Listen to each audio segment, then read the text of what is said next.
Hi అండి అందరికీ. అందరు టిఫిన్ చేశారా ఫ్రెండ్స్? నేను టిఫిన్ చేస్తున్నాను. ఓట్స్ కిచిడి చేసిన. ఓట్స్ కిచిడిలో మామిడికాయ చట్నీ అలాగే పెరుగు వేసుకొని తింటే సూపర్ టేస్ట్ ఉంటుంది ఫ్రెండ్స్.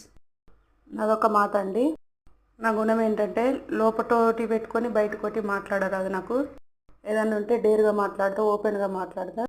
ఇలా ఎందుకు అంటున్నానంటే యూట్యూబ్లో ఒక అక్క నాకు చాలా పరిచయం అయింది, చాలా మంచి అక్క. అయితే 4-5 డేస్ నుండి అక్క లైవ్ రావట్లేదు. నేనైతే చాలా ఎదురు చూశాను. యూట్యూబ్ ఆన్ చేసినప్పుడల్లా అక్క లైవ్ కోసం అయితే ఎదురు చూశాను. అక్క కూడా నాలాగే ఓపెన్గా మాట్లాడుతుంది. అయితే రాత్రి లైవ్ పెట్టింది అక్క. సడన్గా నేను యూట్యూబ్ ఆన్ చేసేసరికి అక్క లైవ్ వస్తుంది. నాకు చాలా సంతోషం అనిపించింది. అక్క 4-5 డేస్ నుండి లైవ్కి రాలేదంటే ఒంట్లో బాగలేదని చెప్పింది. ఇక అలాగే మాట్లాడుకున్నాం చాలాసేపు. అక్క ఏమన్నదంటే, నువ్వు చాలా డేర్గా మాట్లాడతావు, ఓపెన్గా మాట్లాడుతావు, అలా అంటే నాకు చాలా ఇష్టం అని అక్క అన్నది. అంతే మరి.